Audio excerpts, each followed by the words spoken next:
Você já precisou fazer uma transfusão de sangue? Já teve algum amigo ou familiar que passou por um problema de saúde e necessitou de doadores voluntários?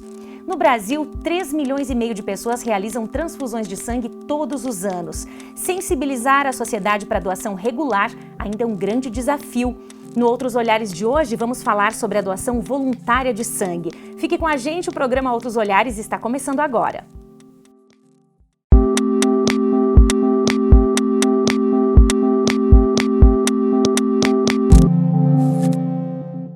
Para falar sobre esse assunto, nós recebemos a coordenadora de captação de doadores do EMOSC de Chapecó, Eliana Ribic. Seja bem-vinda, Eliana, prazer recebê-la aqui.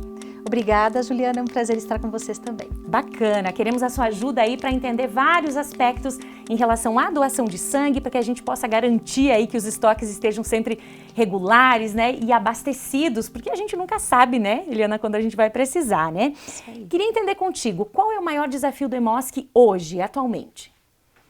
Bem, o maior desafio que nós temos hoje é disseminar na população a doação de fato voluntária. Por quê? Nós temos uma legislação que os hemocentros do Brasil todos seguem, que é a Portaria de Consolidação número 4 do Ministério da Saúde, e nela é um compilado de todas as leis do SUS, e dentre elas está a Lei do Sangue. E tem um artigo bastante claro que fala lá que o doador, ele é voluntário, ele deve ser voluntário, anônimo, isto é, então o doador não sabe para quem vai o sangue dele, nem o paciente sabe de quem está recebendo sangue. Certo. E também ela é altruísta e não pode ser remunerada de maneira direta ou indireta. Olha só. E nesse indireta é o que pega um pouquinho. Como que é? Explica um pouquinho melhor pra gente. Então, o que ocorre? No Brasil afora, existem inúmeras legislações, tanto municipais quanto estaduais, de diversas ordens, que garantem alguns benefícios aos doadores de sangue. Olha só, que tipo de benefícios, Esses por benefícios exemplo? podem ser descontos em cinema, em show, em jogos, em espetáculos, em concursos públicos, das mais variadas ordens. Olha só. E essas legislações, essas leis, elas ferem a nossa portaria maior, que é essa portaria de consolidação número 4 do Ministério da Saúde. Ela fere esse artigo, este item da remuneração indireta. Olha que curioso, porque talvez numa tentativa de estimular que as pessoas procurem, né, fazer a sua doação, se estipula, se estabelece algum tipo de benefício, e isso não é Isso não é está de legal. acordo. Não, isso não está de acordo. Há uma discussão a longa data já, Ministério da Saúde, os hemocentros do Brasil inteiro, mas como há legislações muito antigas, a gente não tem conseguido lidar de uma forma muito tranquila com isso. Porque tanto o poder público municipal ou estadual, na tentativa, como você mesma disse, de ajudar, de contribuir, acaba que não faz uma busca das legislações acima do que elas falam a respeito. E acabam criando uma série de outras legislações e que, por vezes, tumultuam muito a nossa rotina, dificultam muitas vezes até o nosso atendimento ao doador costumeiro, ao doador rotineiro, em função de termos que emitir comprovantes de declarações de doações de sangue. Olha só, que curioso isso. Sim. Agora, Eliana, tem como mensurar na prática quais as vantagens de realmente essa doação ser voluntária, ser assim, uma iniciativa própria, né, da pessoa, que a pessoa vai lá de coração fazer essa doação? Quais as vantagens que se tem? A gente sempre costuma dizer que para aquele que é doador e que entende a grandiosidade do que isso significa, é imensurável para ele. Porque a sensação que a gente tem quando a gente sabe que está ajudando alguém, que está fazendo algo por alguém, independente de quem seja ou o que seja, a satisfação, eu acho que ela é maior para a gente que faz. Sim. Do que aquele que recebe. Sim. Porque o coração da gente fica acalentado, fica aquecido, que eu fiz algo por alguém e isso é tão bom, é tão grandioso. Então não há nada que possa pagar essa representatividade. Certo. Claro, e sabendo que você com uma única doação beneficia várias pessoas, né? Isso, Quantas pessoas? São até 3 pessoas que podem ser beneficiadas com uma única doação. Olha só que importante. E a gente tem algumas datas também no calendário aí de comemorações, né? A gente tem o dia 25 de novembro, até por isso que a gente te chamou agora no mês de novembro, né? Que é o Dia Nacional do Doador de Sangue. E também nós temos o dia 14 de junho, que é o Dia Mundial do Doador de Sangue. O que essas datas, de que forma que essas datas ajudam a mobilizar as pessoas para a doação? Bem, a data mais antiga celebrada no Brasil é o 25 de novembro, que é o nacional, que é a data que todos nós conhecemos. Mais recentemente, a Organização Mundial de Saúde pediu que os países intensificassem o 14 de junho também. Então, para a gente, aqui da região sul especialmente, essa data vem contribuir muito, porque é o inverno. Certo. E no período de inverno sempre há uma tendência na redução das doações. Por quê? Com a chegada do inverno há uma tendência em resfriados, doenças respiratórias de um modo geral. Olha só. Vem a chuva nesse período e o frio. Tanto a chuva quanto o frio afastam as pessoas de dentro do hemocentro. A gente percebe nitidamente um dia chuvoso ou muito frio, um esvaziamento dentro do hemocentro. Olha só que curioso. Então a temperatura influencia e também porque muitas vezes pela própria questão climática as pessoas não estão em condições de saúde para doar. Entendi. Então intensificar, trabalharmos o 14 de junho é uma excelente estratégia para nós, especialmente aqui do Sul, para conseguir movimentar esse período daquelas pessoas que estão em condições de fazerem a sua doação. Ah, tá certo. E como é que está a situação atual do Hemosk, né, Chapecó? O banco está abastecido? Tem alguma dificuldade pontual agora? Como é que está? Bem, Juliana, atualmente nós estamos com 2 tipagens com deficiência, que estamos com dificuldade de manter o equilíbrio, de restabelecer o volume ideal de bolsas em estoque, tá? Eu falo isso não só enquanto Hemocentro Regional, mas enquanto rede, certo. Porque o Hemosk ele é uma rede no estado, nós somos em 7 hemocentros. Então, quando o estoque de um diminui, todos são chamados para trabalharem para restabelecer aquela tipagem daquele hemocentro, independente de qual ele seja. Certo. Vocês fazem essa troca entre vocês também? Exatamente, fizemos sim. E tem uma logística muito bem organizada bacana. nesse sentido. Então, onde houver maior necessidade de uma determinada tipagem, outros hemocentros encaminham para aquele que mais precisa. E tem alguns hemocentros do estado, inclusive nós estamos com consumo importante de O negativo. Estamos precisando restabelecer o volume adequado de bolsas estocadas, não estamos conseguindo. O negativo, então. O negativo. Até porque o O negativo, ele é o conhecido doador universal. Então, quem tem O negativo só pode receber O negativo. Olha só. E na ausência de alguma outra tipagem, o O negativo também pode substituir. Então, essa função de coringa que ele tem, que é o que pode ser favorável em muitas situações, mas também não em outras, porque quando ele diminui, nós temos dificuldade de repor, porque o percentual na população brasileira é muito pequeno. É baixo. Isso. Olha só, curioso, o O negativo, mas de forma geral, eu queria que você explicasse pra gente aí os sangues mais raros, né? Aqueles mais difíceis de encontrar. Também o O negativo tá nessa faixa? Está sim. O O negativo, ele é encontrado em aproximadamente 9% da população brasileira. Isso é uma média que oscila de região para região. Depois nós temos na sequência o A negativo, que ele está em 9% da população brasileira.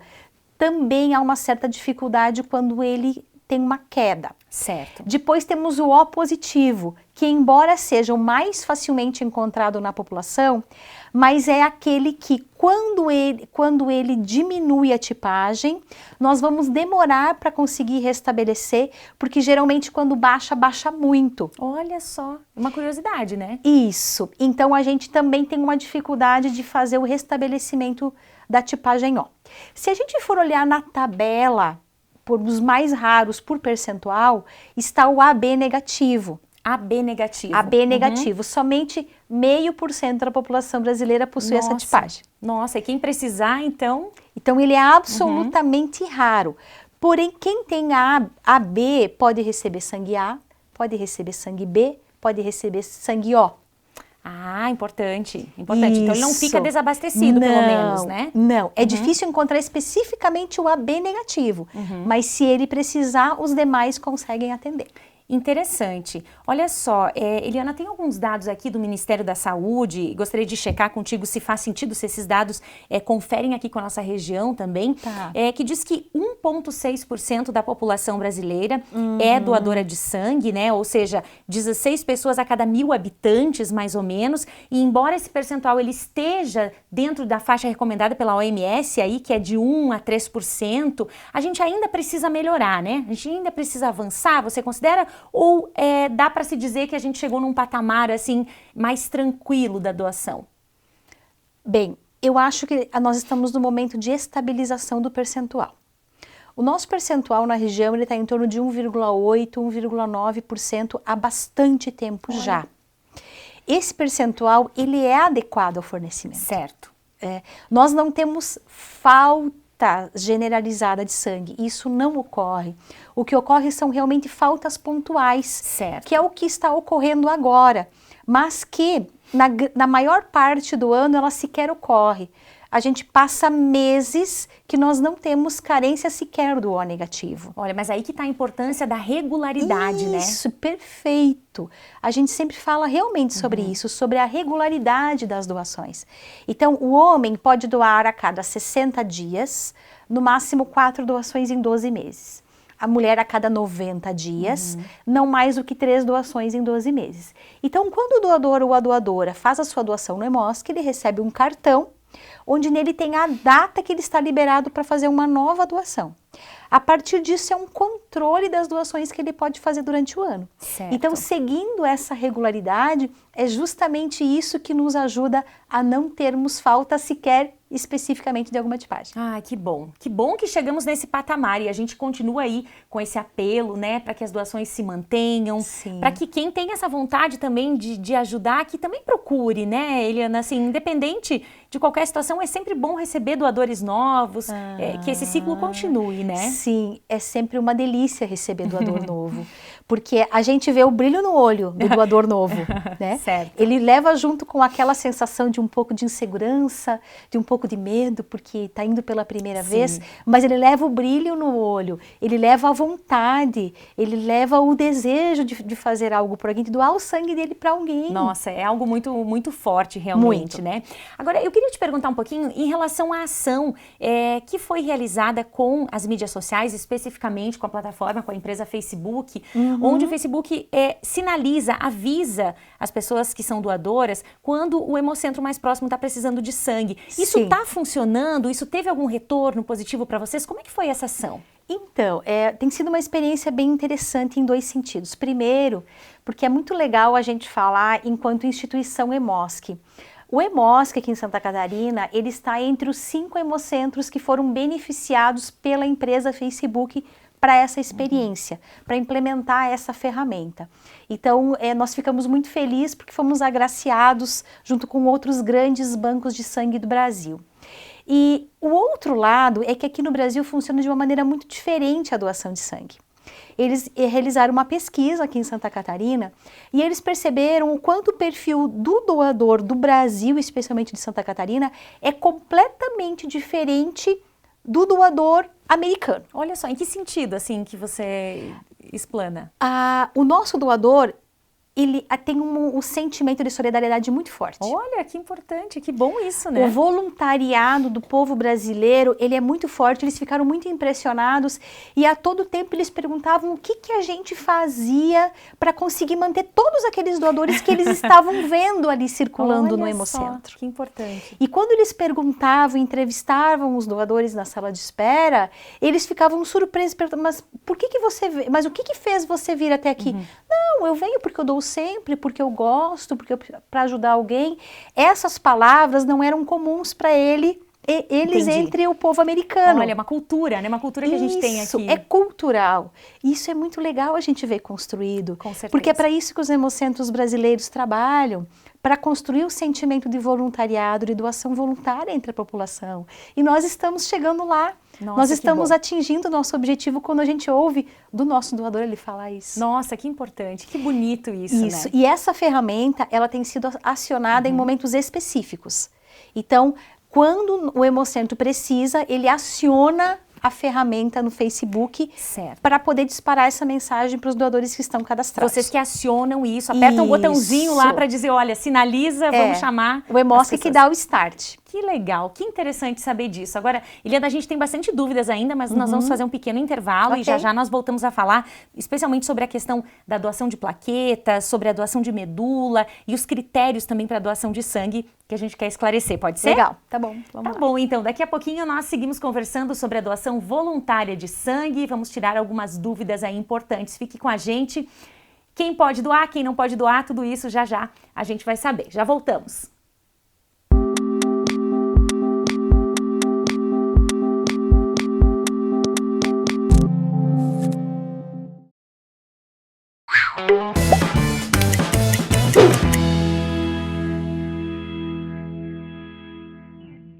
Até o fim do século XXI, o planeta Terra terá 4 bilhões a mais de pessoas. Por isso, a preocupação mundial com o esgotamento de recursos naturais tem sido evidente. São necessárias mudanças drásticas para não prejudicar as próximas gerações. Neste cenário, a arquitetura bioclimática aparece como alternativa.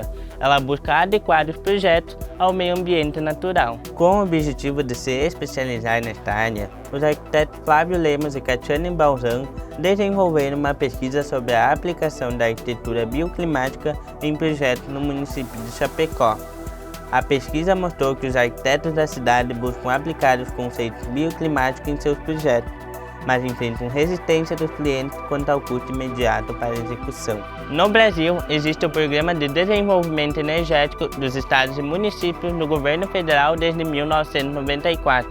A iniciativa busca energias renováveis e sustentáveis. Chapecó já fez uso do programa em 2015, quando recebeu placas fotovoltaicas instaladas no prédio da Celeste. Eu sou Rafael Chiamente e este é o Uno Ciência. Até a próxima!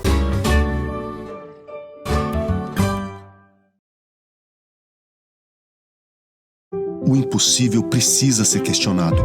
E se eu te disser que dá para transformar soro de leite em curativo para a pele? Ou quebrar fronteiras e levar a universidade para as terras indígenas da região? Sua pupila e células neurais se expandem quando você vê algo novo.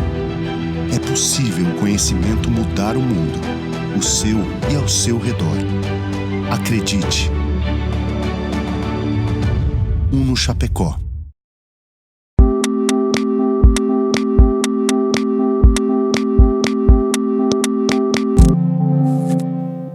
Estamos de volta com Outros Olhares, hoje falando sobre doação de sangue, já que o dia 25 de novembro é o Dia Nacional do Doador de Sangue. Está conosco aqui a assistente social do EMOSC de Chapecó, Eliana Ribic, que também responde por toda a parte de captação aqui. Eliana, vamos seguir conversando um pouquinho sobre esse assunto, que ainda temos muitas dúvidas, né? Vamos lá.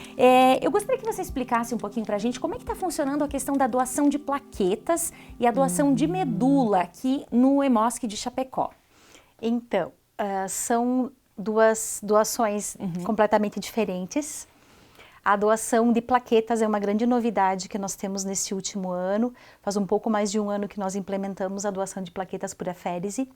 E o que é isso? Pois é isso que a gente quer, né? Quer entender um primeiro, pouquinho. as plaquetas, elas estão dentro do nosso sangue. Tá. Então, quando o doador faz a sua doação de sangue habitual, nós separamos o sangue em até 3 componentes. As hemácias, que é a série vermelha, o plasma, que é a parte líquida e amarela do nosso sangue, e as plaquetas, que são extraídas do plasma. As plaquetas, elas ficam em média 50 ml de cada doador por bolsinha. Certo. Então, um paciente adulto, que são os pacientes que têm leucemias, ele precisa no mínimo 7 bolsinhas por transfusão. Nossa, é bastante coisa, né? É bastante coisa. Então, alguns pacientes, eles não podem receber a doação de plaquetas dessa forma. As bolsinhas separadamente de diversos doadores. Alguns pacientes, eles precisam receber a bolsa de aférese. A bolsa da doação de aférese, o doador ele faz uma doação específica de plaquetas. Olha só. Horário marcado, com um exame de hemograma prévio para fazer a contagem de plaquetas dele, que é uma das condições para aprová-lo na doação. Estando a contagem de plaquetas adequada, o doador é agendado por um determinado dia e horário, onde ele vai ser posicionado numa máquina, ele é conectado a uma máquina, punciona a corrente sanguínea, filtra essa plaqueta da corrente sanguínea dele e separa para uma bolsa à parte. Olha, e é retirado somente a plaqueta? Somente a plaqueta. O restante interessante. devolve para a corrente sanguínea. Interessante, isso realmente é um procedimento novo, né? Muito novo e muito interessante. Então, esse processo filtra, separa, devolve para a corrente sanguínea, ele demora porque não é feito com o sangue todo de uma vez só. Certo. Ele é feito por partes.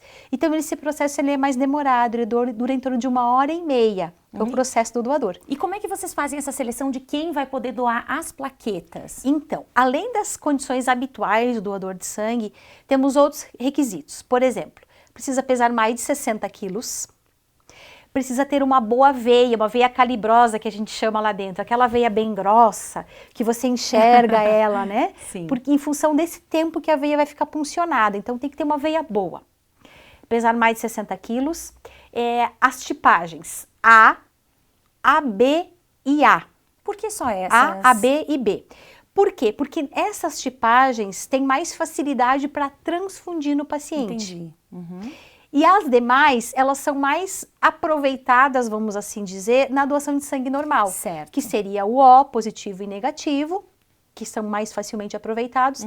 E das plaquetas, o A, o AB e o B são as mais importantes. Olha que interessante. Então, essa novidade em relação à doação de plaquetas e em relação à doação de medula. Esse procedimento, ele acontece ainda também? Como é que ele funciona? Bem, primeiro é importante a gente falar, Ju, que os hemocentros brasileiros, cada estado brasileiro, possui uma cota limite de cadastros novos de medula óssea para fazer.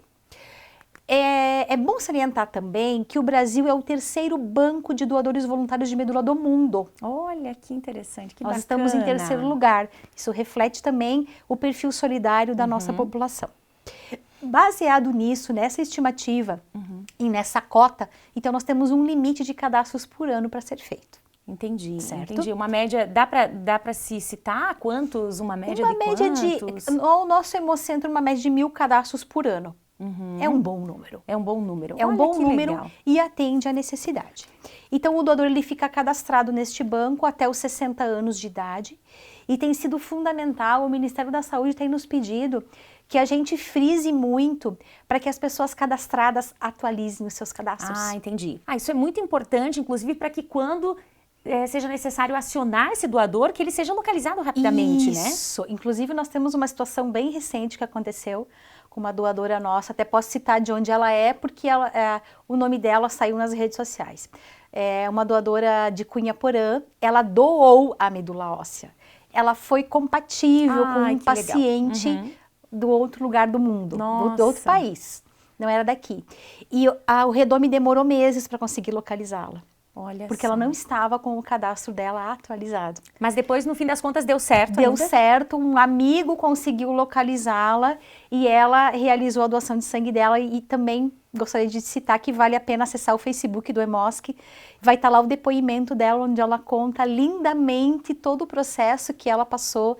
Ela descreve exatamente as situações que o doador de medula óssea passa. É um depoimento lindo e estimulante para todos nós. Nossa, que bacana, que bacana. Eliana, queria te convidar aqui para a gente fazer uma série de perguntas e respostas rápidas, para a gente tirar algumas dúvidas em relação à doação, porque é sempre importante, né? Por mais que a gente sempre bate nesse tema, é um tema antigo, já discutido há bastante tempo, né? Quem pode doar, quem não pode, mas sempre tem dúvidas, né? Então vamos lá, quem pode fazer doação de sangue? Quem pode ser doador? Jovens a partir dos 16 anos podem doar, desde que acompanhado pelos pais, até completar os seus 18 anos. Depois, doando sangue pela primeira vez, até os 69 anos é a idade limite. Precisa pesar mais de 50 quilos, estar bem alimentado, diferente do que muitas pessoas pensam que precisa estar em jejum, é o contrário. Doar sangue bem alimentado e evitar alimentos gordurosos pelo menos nas últimas 4 horas que antecedem a doação. E apresentar o documento de identidade, um documento de identificação com foto. Certo. E é seguro doar sangue? É seguro para a pessoa? Sim, totalmente, 100% seguro doar sangue. Todo o material utilizado é descartável e o doador ele consegue observar isso no momento da sua doação.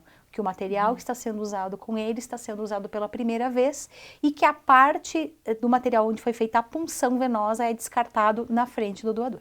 Certo. Tem alguma questão que impede a pessoa definitivamente de doar sangue? Assim, ela nunca mais vai poder doar sangue por qual ou por quais motivos? Inúmeros os motivos. Dá para citar, de repente, alguns mais comuns? Ou... Sim, podemos citar.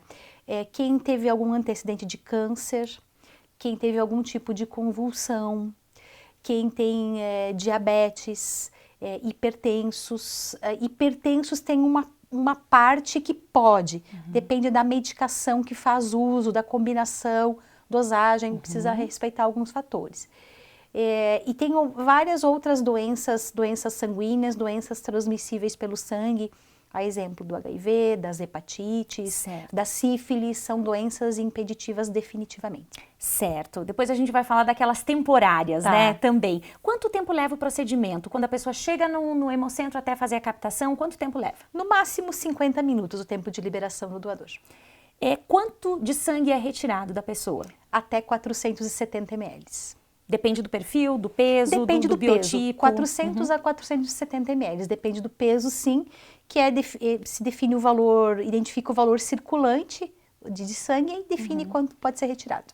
E quanto tempo o corpo humano leva para repor esse sangue que foi retirado? A parte líquida, 24 horas, o volume que a gente chama, e a parte celular, 5 dias.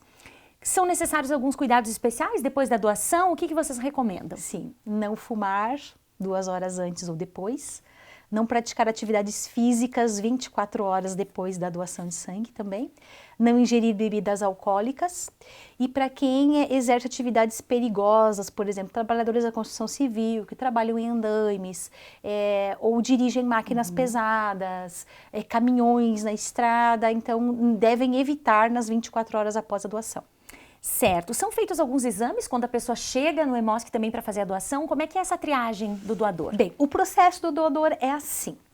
Inicialmente ele é atendido no setor de cadastro, onde vai ou resgatar o cadastro que ele já existe e conferir ou fazer um cadastro novo.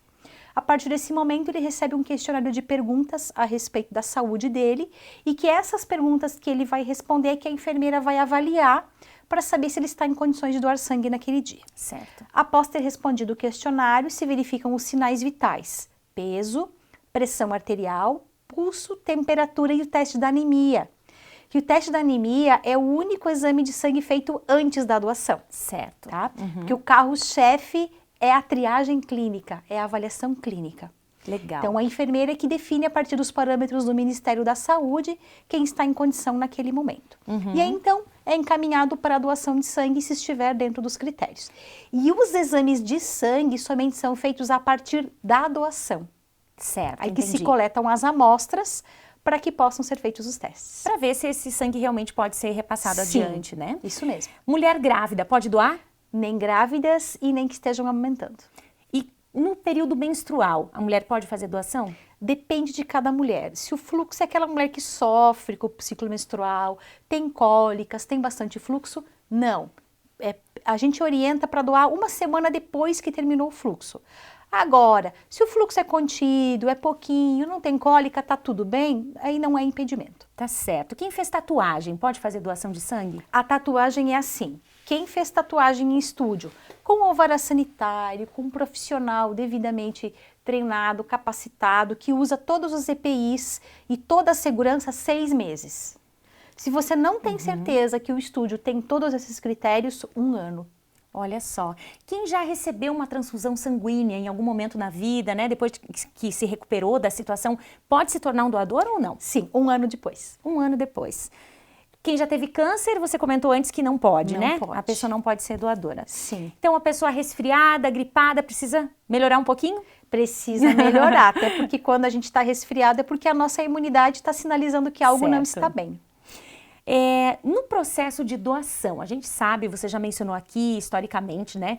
Tem toda uma segurança envolvida, mas eventualmente alguém pode ter algum medo, algum receio, né? De ser contaminado, de repente, durante uma doação de sangue. Isso ainda pode ocorrer ou não? Não. Essa possibilidade realmente não existe para o doador, completamente descartada. O processo é absolutamente seguro para o doador. E o sangue tem alguma data de validade? Isso é uma curiosidade realmente, né? Por quanto tempo ele fica armazenado? Então, o sangue tem validade até dentro da nossa corrente sanguínea, a gente é que não sabe disso. As nossas células têm um tempo para sofrerem uma renovação. Então, quando esse sangue é retirado da nossa corrente sanguínea, ele tem um tempo sim. Mas ele depende da parte do sangue. Certo. Então, nós vamos separar hemácias, plasma e plaquetas. As hemácias, 35 dias é o prazo de validade. O plasma, ele dura mais, ele dura 1 ano, mas a escala de transfusão ele é infinitamente menor do que a hemácia. Entendi. Digamos que a hemácia é o carro-chefe das transfusões. E as plaquetas, apenas 5 dias. Olha só, 5 dias só, então é um processo bem rápido mesmo. Isso, então essa validade curtinha das plaquetas é que dificulta a nossa vida muitas vezes, porque nós temos períodos de consumo bem elevado de plaquetas e temos dificuldade de manter o estoque suficiente dentro do prazo de validade. Certo.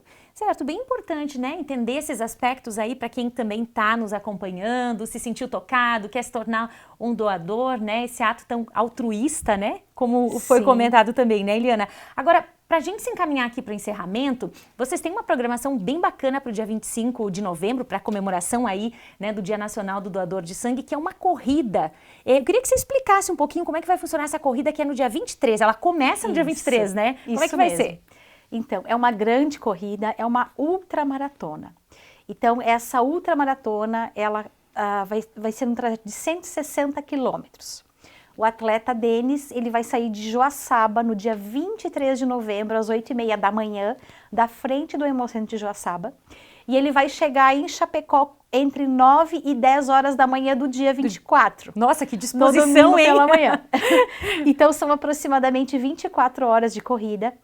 Essa corrida, todas as pessoas envolvidas, equipe de apoio, organização, todos os envolvidos são totalmente voluntários.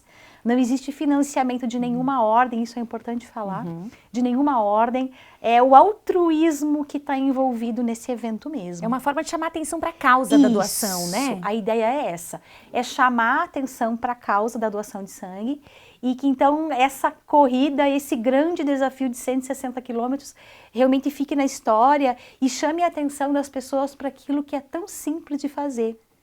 Certo. Que leva tão pouco tempo, que toma tão pouco tempo dentro da nossa vida, mas que pode ser uma garantia de vida para alguém. Nossa, muito importante. Muito então, importante. Esse sentimento de dessa equipe que está por trás, que está junto com o Denis e que comprou a ideia com ele, é um sentimento tão grandioso de voluntariado que a gente se sente muito pequeno quando a gente se compara ao tamanho e à grandiosidade dessa ação. Então, as pessoas estão convidadas a prestigiarem lá em Joaçaba, no dia 23, e no dia 24, no domingo pela manhã, lá na nossa Praça Central Coronel Bertazzo, esperar pela chegada do atleta no domingo pela manhã. Agora, eu fiquei curiosa, ele vai correr sozinho todo esse percurso? Ele vai ter pessoas que vão correr em algumas etapas com ele? Como é que vai ser? Então, ele vai ter 7 pequenas paradas, que são nos trevos, durante o caminho, e vão haver no máximo 4 atletas que vão acompanhá-lo em determinados trechos. Ah, certo. Então ele sai de Joaçaba com até 4 atletas acompanhando ele e a equipe de apoio. Em Ponte Serrada, essa equipe sai e entra mais 4 atletas e vai trocando até a chegada dele em Chapecó. Ai, que bacana. Então todo mundo fica no convite aí também para acompanhar, né, pelas mídias sociais e também para acompanhar. Quem puder acompanhar o percurso também está convidado, né? Está super convidado, e para quem receber a mensagem no WhatsApp ou no Facebook, vai disseminando, porque a gente quer fazer um grupo legal de pessoas esperando aí pelo atleta, doadores e não doadores. Que bacana. A Eliana Ribic, coordenadora de captação de doadores do Hemosc Chapecó, muito obrigada pela sua participação, por ter aceito o nosso convite. Com certeza esclareceu muitas dúvidas aqui e a gente espera, né, que tenha estimulado as pessoas a quererem se tornar doadoras também, né? Esperamos que sim, que as pessoas se tornem doadores de repetição, doadores com frequência, e que seja também quem está nos assistindo e quem nunca doou, que a partir desse momento aquele start surja e passe a se tornar um doador de sangue neste mês, que é marcado pelo 25 de novembro, Dia Nacional do Doador de Sangue. Bacana. Muito obrigada mais uma vez e muito sucesso nos eventos de vocês. Obrigada. O Outros Olhares dessa semana vai ficando por aqui. Muito obrigada pela sua companhia e até o próximo programa. Tchau, tchau.